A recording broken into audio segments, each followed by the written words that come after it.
우리 몸을 필수적으로 유지하게 만드는 필수 영양소가 있잖아요. 탄수화물, 지방, 단백질, 비타민, 무기질, 이 5가지가 균형을 이루어야 우리 몸이 원활하게 움직이는 거예요. 하나라도 부족하면 우리 몸 가운데 뭔가 이상이 생기는 것이죠. 마찬가지로 여러분, 어떤 교회가 건강한 교회입니까? 어떤 성도가 건강한 성도입니까?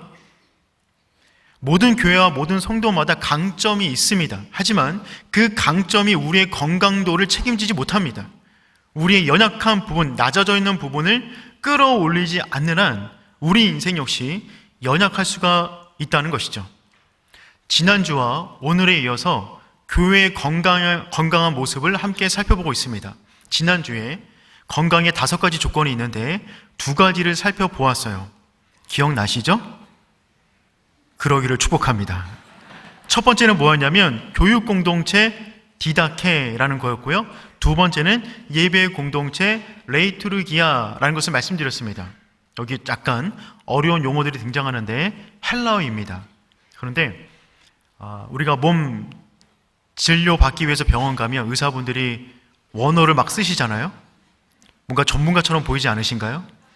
우리 역시 교회의 건강도를 측정하기 위해서 성경에서 쓰여있는 헬라어를 가지고 와서 한번 이야기를 나눠보려고 하는데 어렵지만 한 번만 정리하시면 평생 잘 쓰실 수가 있을 겁니다. 첫 번째는 교육공동체 디다케였고요. 2번째는 예배공동체 레이투르기아였어요. 오늘 나머지 3개를 할 건데 그 3개의 첫 번째가 무엇이냐면 디아코니아, 봉사 공동체가 되어야 된다. 코이노니아, 교제 공동체가 되어야 된다. 케리그마, 전도 공동체가 되어야 된다는 것이 교회의 5가지 필수 영양소입니다. 그런데 이 가운데 한 가지만 낮아도 거기까지가 건강도인 거예요. 높은 거 다 있죠. 교회마다 강점이 다 있습니다. 하지만 강점이 우리의 건강도를 책임지지 않고요, 낮은 부분을 어떻게 보완하느냐가 우리의 건강을 책임지는 것입니다. 이거는 단순히 교회에 대한 문제가 아닙니다. 성도 개인의 문제예요. 왜냐하면 교회는 성도이기 때문에 그렇습니다. 여러분은 오륜교회입니다. 그러므로 여러분은 강건하셔야 됩니다. 더 강인해지셔야 돼요. 내 인생 가운데 이 5가지 영역 가운데 강점이 있을 겁니다. 하지만 낮아져 있는 부분이 있다면 그 부분을 어떻게 끌어올릴 것인가, 그 고민, 말씀 앞에서 진지한 고민이 있는 오늘의 예배 시간 되기를 축복합니다. 그럼 이어서 3번째 건강의 요소를 말씀드리도록 하겠습니다. 섬김과 나눔의 공동체 디아코니아입니다. 교회는 섬김과 나눔의 공동체이어야만 합니다. 본문의 44절과 45절 말씀 읽도록 하겠습니다. 시작. 믿는 사람이 다 함께 있어 모든 물건을 서로 통용하고 또 재산과 소유를 팔아 각 사람의 필요를 따라 나눠주며. 아멘.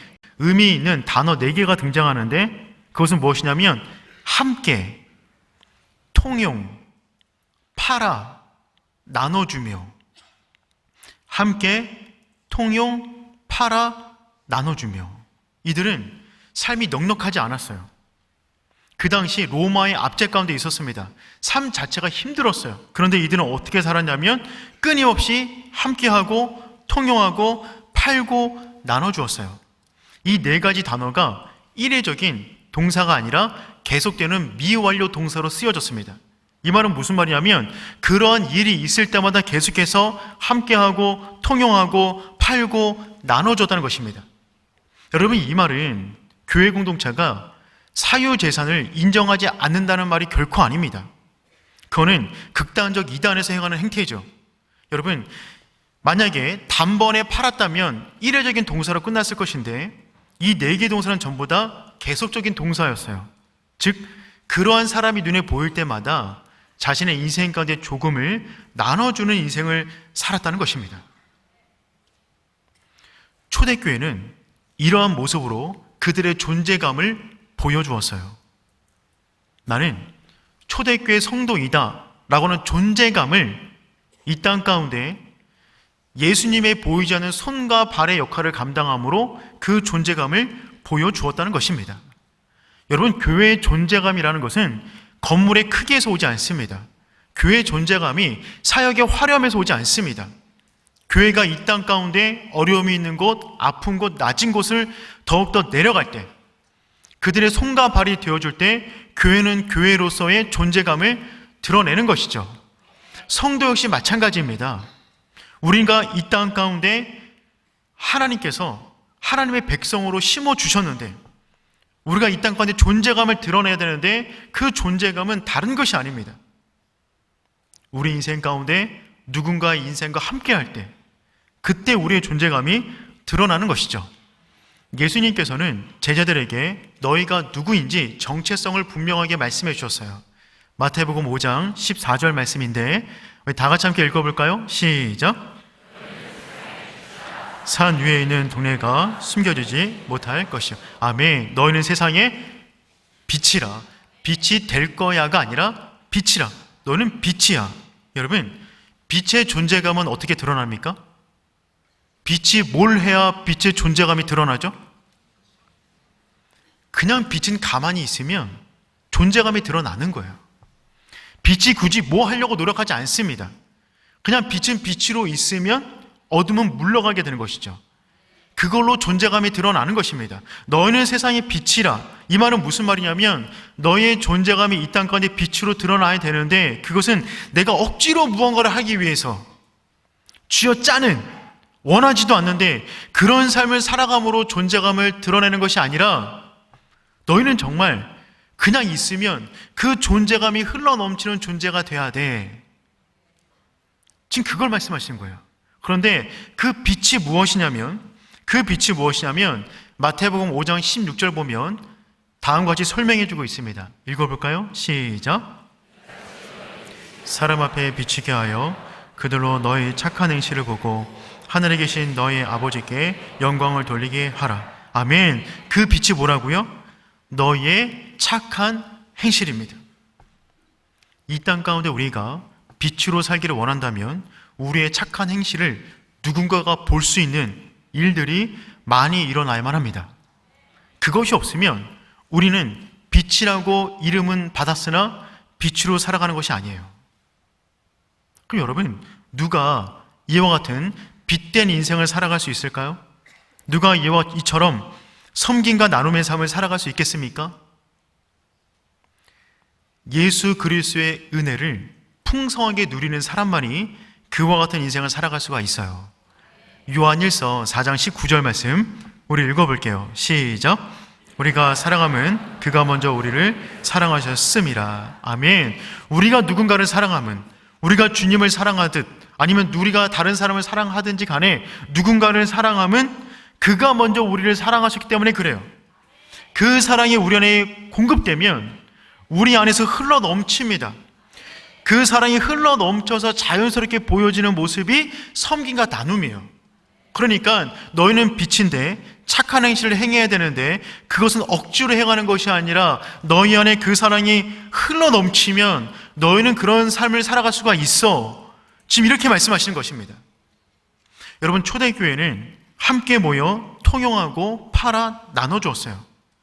그런데 여러분, 초대교회가 이 일을 위해서 교회를 만든 것은 결코 아니었습니다. 구제와 봉사를 위해서 교회를 만든 것은 아니었어요. 그들은 단순히 모여서 약속하신 성령을 놓고 기도했습니다. 기도하는 가운데 성령의 충만함이 부어졌어요. 그 성령의 충만함이 넘쳐 흐르자 방언이 나오기 시작했고 하나님의 놀라운 큰일, 예수 그리스도의 십자가 사랑이 깨달아지기 시작했습니다. 그 사랑이 흘러넘쳐 교회가 만들어졌고 그 사랑이 흘러넘쳐 지금 나누고 팔고 도와주는 모습으로 드러나게 되었다고요. 초대교회의 공동체를 향한 의식은 굉장히 수준이 높았어요. 그들은 가진 것이 많아서 사람들을 도와준 게 아니었습니다. 그들은 부족한 가운데 누군가의 인생과 함께 했어요. 45절 말씀 다 같이 함께 읽어보겠습니다. 시작.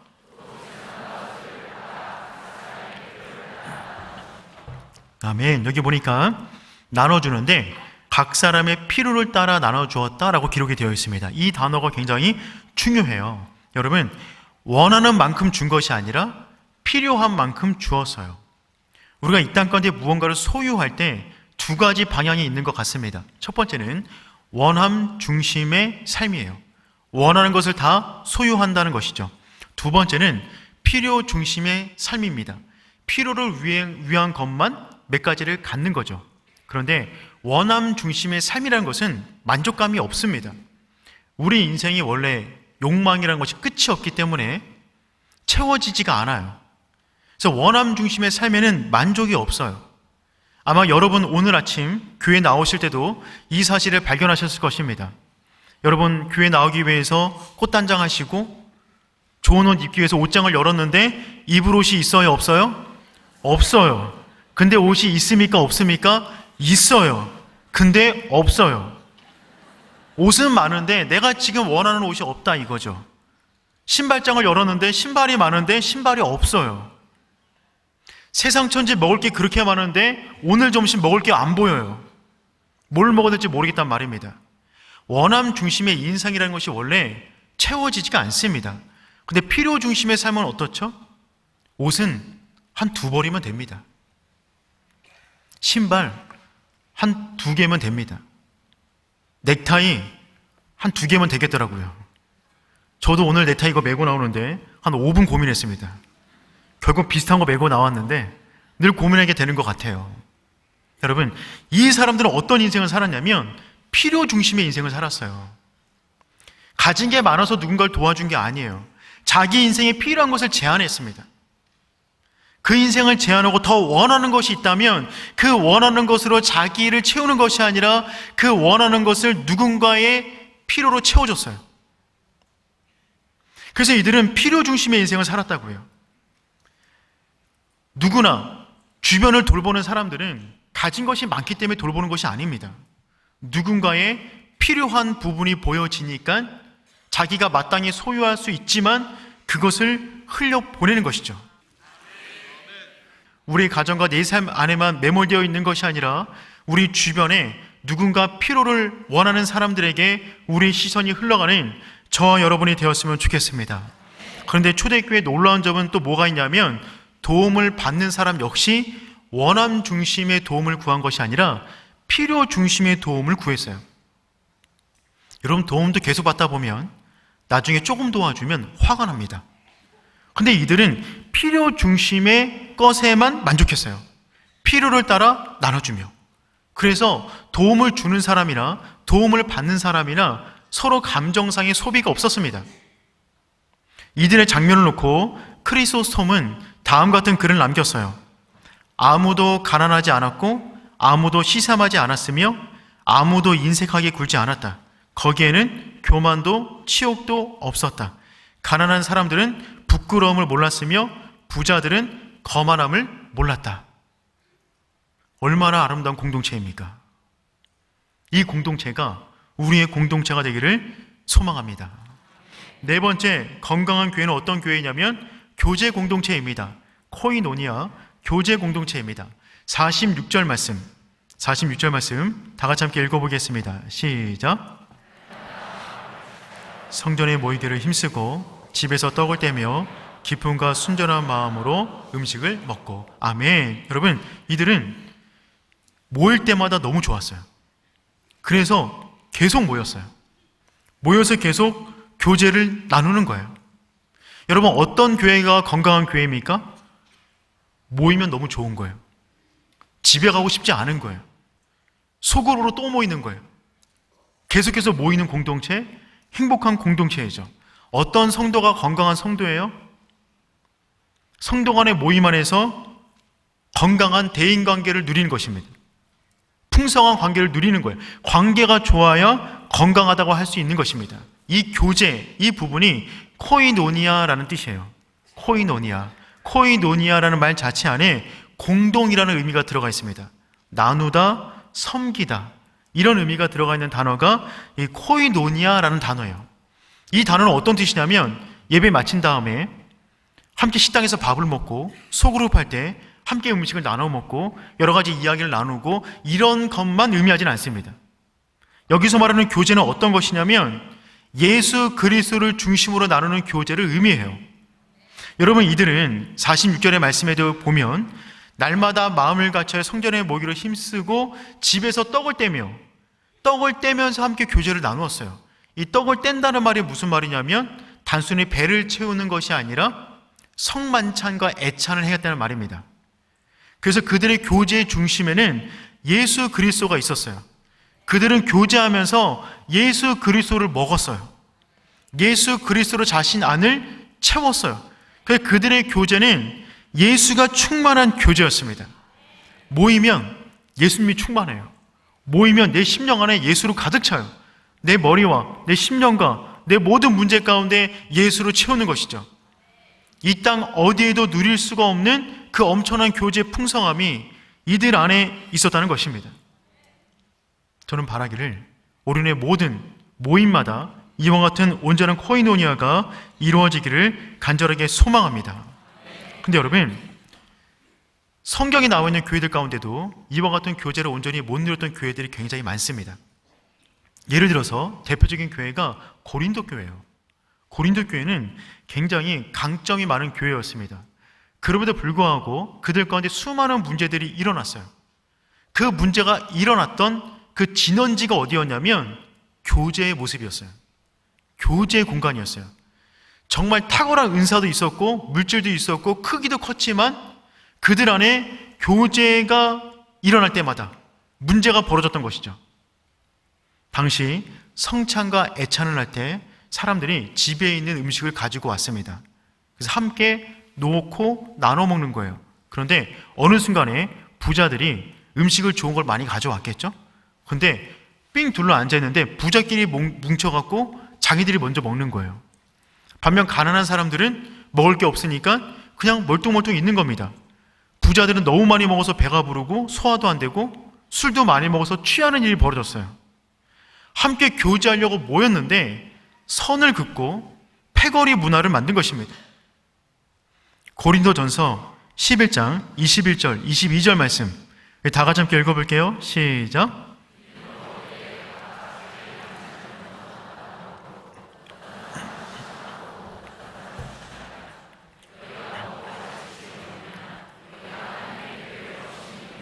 빈궁한 자들을 부끄럽게 하느냐?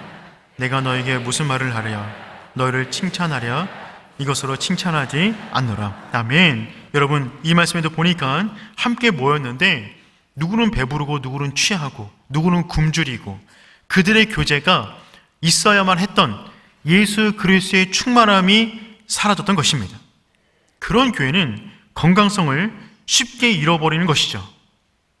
여러분, 우리가 순회에서 목장에서 어떤 봉사 공동체에서 함께 모일 때 우리 안에 때로는 상처를 받을 수도 있어요. 그리스도 안에 풍성한 교제가 아닌 상처를 받을 수도 있습니다. 그래서 어떤 책을 보니까 책 제목이 그렇더라고요. 대인관계, 대인관계. 불의 대인 거예요. 대인관계인데 불의 대인관계. 그런 관계는 안 된다는 거죠.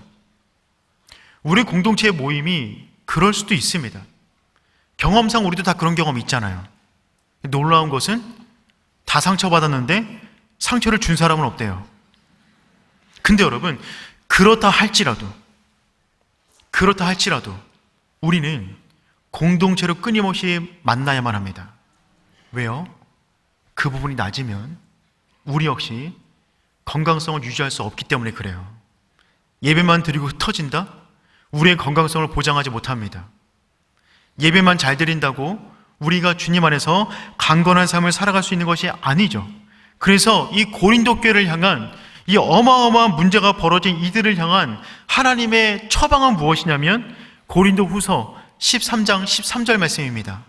우리 다 같이 함께 읽어봅니다. 시작.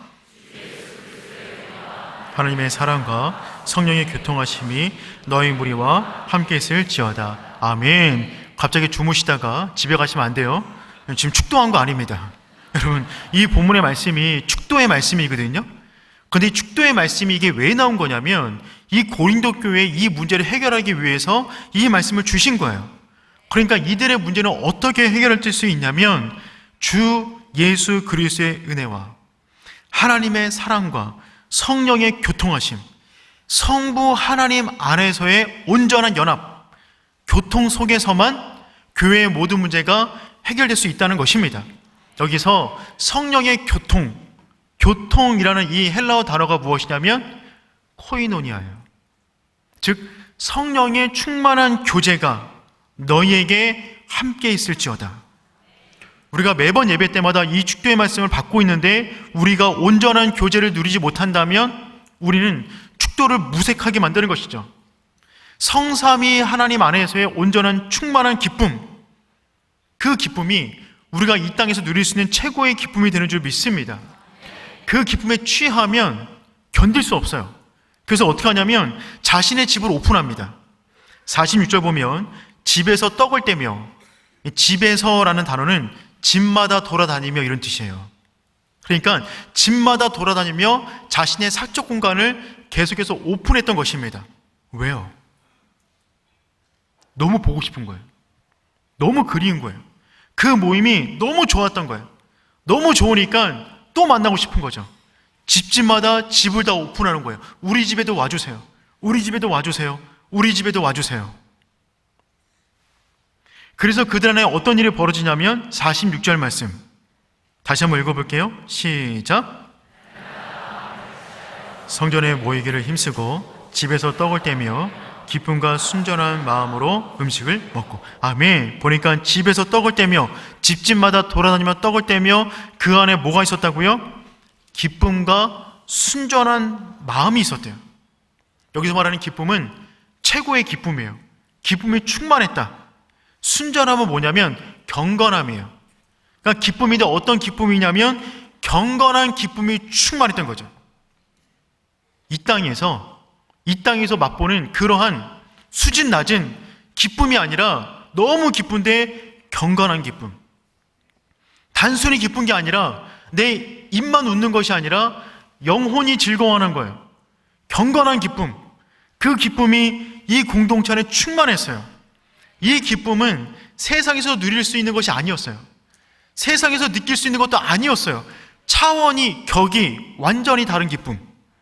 그래서 이들은 집을 계속 오픈했던 거죠. 매일마다 만나기 위하여. 그러니까 여러분, 어떤 의미에서 기독교인들은 극강의 희락주의자입니다. 극강의 희락주의자. 이 땅의 것으로 채울 수 없는 그 엄청난 기쁨을 누리는 사람들이죠. 그 삼위 하나님이 주어지는 그 엄청난 기쁨을 누리기 때문에 이 땅의 것으로 만족하지 못하는 거예요. 그래서 성도들이 계속해서 모이는 것입니다. 그 안에 기쁨이 충만한 거죠. 단순한 기쁨이 아니라 영혼이 춤추는 그 기쁨. 그 기쁨의 현장이 우리들의 모임이 되기를 축복합니다. 모일 때마다 순, 목장, 뭐든지 간에 모일 때마다 그 안에 순결한, 순전한, 경건한 기쁨이 충만한 우리들의 모임 되기를 소망합니다. 마지막 5번째 건강한 교회의 표식은 무엇이냐면 전도 공동체입니다. 캐리그마, 전도 공동체예요. 여러분, 교회는 주의 오실 길을 예비하는 공동체입니다. 복음을 전파하는 공동체이죠.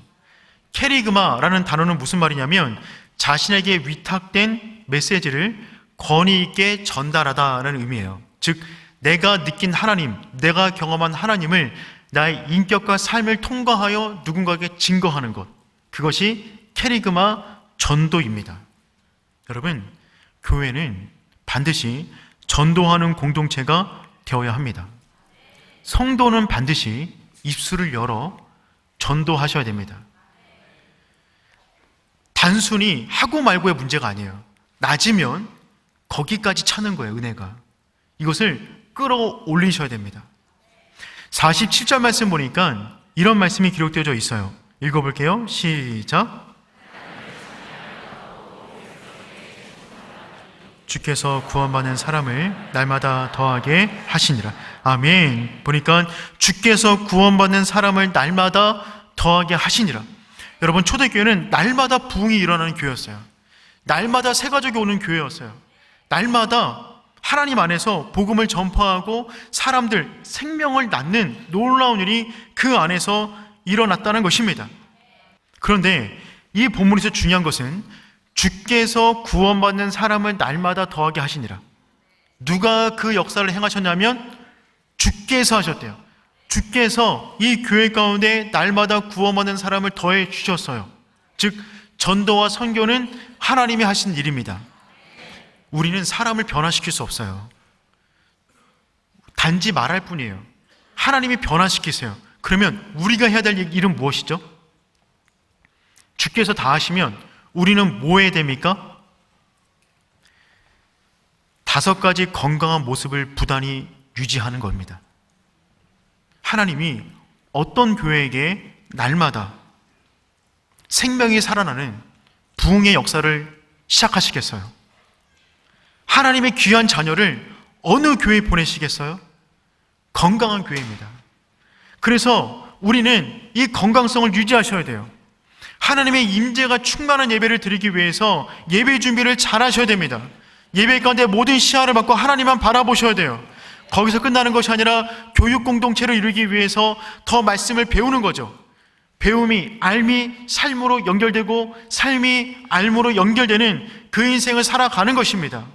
거기서 끝나는 것이 아니라 머리만 커지는 것이 아니라 봉사와 섬김의 삶을 사는 거예요. 디아코니아, 끊임없이 사람들과 함께하는 것입니다. 시야를 넓어 다른 사람의 피로를 채워주는 인생을 살아가는 것이죠. 코이노니와 그들과 교제하는 거예요. 세상에서 누릴 수 없는 삼위 하나님이 부어주시는 엄청난 그 교제, 우리가 만들어내는 것입니다. 거기서 끝나는 것이 아니라 캐리그마, 우리 주변 가운데 우리의 삶과 입술을 통하여 예수님을 전파하는 거죠. 그럴 때 그 교회에게, 그 건강한 성도에게, 그 건강한 교회에게 하나님이 하나님의 사람들을 붙여주십니다. 그래서 여러분, 우리 건강의 문제는 우리만의 문제로 끝나지 않아요. 여러분이 강건하셔야 오륜교회가 강건하게 되는 것이죠. 다시 한번 최소랑의 법칙을 생각해 보도록 하겠습니다. 교회 건강 영역 5가지가 있어요. 이 가운데 개인적으로 1가지가 낫다면, 2가지가 낫다면 그것을 채우기 위한 노력이 있어야 됩니다. 그게 성장하는 것입니다. 그 성장한 만큼 우리 인생과 우리 교회를 향한 하나님의 은혜가 채워지는 줄 믿습니다. 2024년 12월 달에는 우리가 1월 달보다 더 성장한 모습으로 함께 만날 수 있기를 간절히 소망합니다.